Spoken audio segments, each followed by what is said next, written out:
It's part of the nature of game experiences that they encode in your brain patterns of behavior. I've often described that poker is a game in which you construct a language the table can understand and then use that language to lie to one another. So when I talk about Wingspan, I want you to understand I'm not trying to sugarcoat a game's immense complexity and potential mastery depth, but that despite how intricate the components of Wingspan are, that Wingspan is a game which I still can sit down and play just immediately with years worth of breaks between, because the design of Wingspan is that excellent.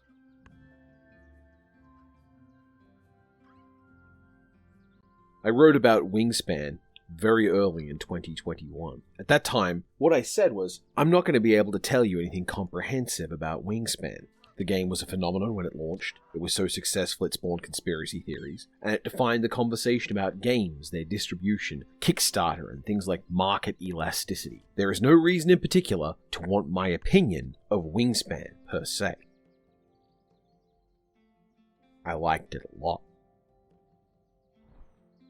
If you're not familiar, Wingspan is a type of game we call an engine builder, where you're using resources you can generate to acquire pieces of a system that then can generate resources. These types of games are very popular and also very common because in most game spaces that have stepped beyond Monopoly, they're very obvious to see in progress. If you want to build the statue, you need an artist, but to have the artist, you need to have a garret, and to build the garret, you need some stone and some wood, so you need a stone cutter and a woodcutter. There's a lesson about how we culturally see things as being part of interdependent slots on a hierarchy, rather than a complex, interconnected web. But for now, let's just focus on how this game works.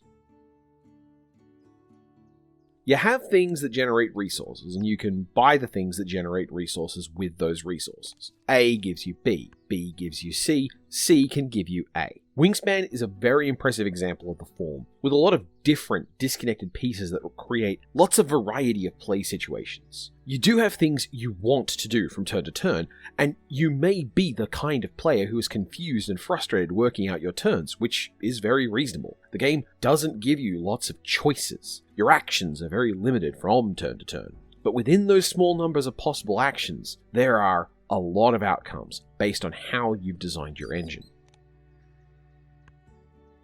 Video games typically use this kind of system interrelationship to create logistics games, your Factorios and whatnot, where the engine gets bigger because the computer can keep scoping outwards. Wingspan started its life as a board game. Its scope has to be managed and maintained by one player staring down at the board until their brain starts to bleed.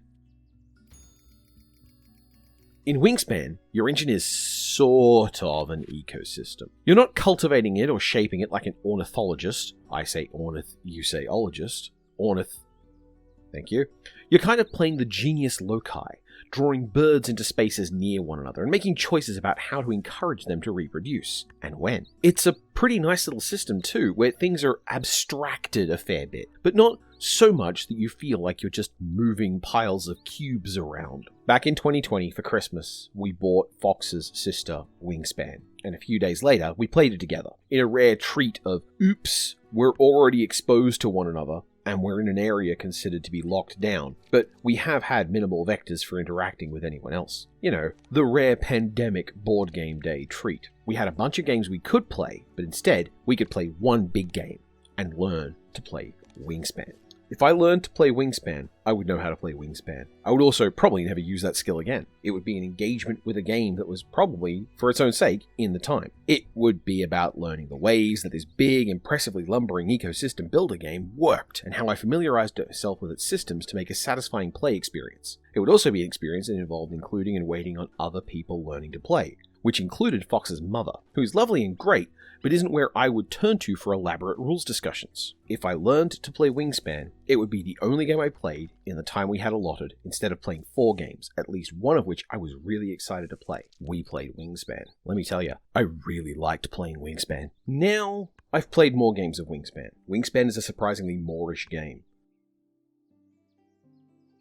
My dad bought a copy for my sister, and it was all a bit of a confusing thing at the time, because no one was expecting it. My dad's not big on gifts. But then my sister asked me, hey, I don't know how to play this game, can you teach me? And I said, alright, sure. We'll play one season so you understand the engine of how the game works, so you can play it on your own or with other people. And we played one season, and she said, oh, is that it? Can we go for one more just to see how that goes? And we went for one more. And then, well, we're halfway through, so really we should see what happens when the game gets even more tight in the third season. We did that. And then we did the last season, which made us realize that this attempt to be a tutorial had become just a full-blown ordinary game of just playing Wingspan. I don't get to play Wingspan very often. The next time I played Wingspan, it was my sister-in-law visiting again, and I walked into a house where a copy of Wingspan had been set up. I sat down at the table, and I just immediately knew what I had to do to play Wingspan. I could remember all the systems, I could remember the rules, I could see where the pieces set, and I could see how the game's interface was inviting me to push around my little cubes and lay out birds. I don't find myself thinking, gosh, I just need more Wingspan, or I should go buy a physical copy of Wingspan. But normally, when I feel that done with a game, it's either a game with a distinctly conclusive narrative, like many video games, or it's a game I kind of hated starting up, and in the case of many card games. I don't feel that way about Wingspan. The footage you're watching is me playing Wingspan on my own with the digital client. The digital client that I only know about because I watched streamers playing Wingspan online. Wingspan is already a game renowned for being effectively solitaire with your friends. There are definitely things in the game that are doing their best to make the players' mats interconnect to one another, but by default it's very easy to feel alone when playing Wingspan. But despite this, I kept wanting a convenient way to play Wingspan so that when I wound up playing Wingspan physically, I could do it more frictionlessly, which is amazing for a game which is already very good at erasing friction. This isn't really a recommendation per se. Like, you shouldn't run out and buy a $90 multiplayer board game that takes several hours to play when we're all still feeling pretty fractured, because, you know, that pandemic isn't really actually over. I will say that it's digital, and the digital version is quite nice, even if I do find the flavor text a little bit irritating, because it gets read out aloud.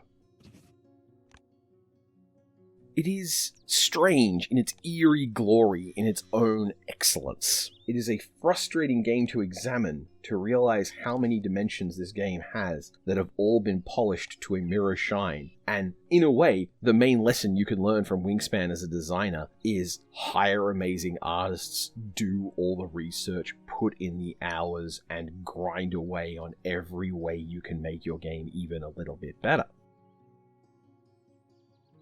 I feel Wingspan is an amazing game because of how it manages to feel satisfying. If I never play it again, I won't feel like I'm missing out. I won't feel a yearning need to play more Wingspan. But every time I've played Wingspan, I've been really happy with how it resulted. Even though I don't win Wingspan very often, it doesn't scratch a competitive urge. I just like watching the birds do things and pieces move around. My turns were quick, I was eager for the next one, and when it all came together, what I had to show for it was just a glade full of birds. I really like Wingspan.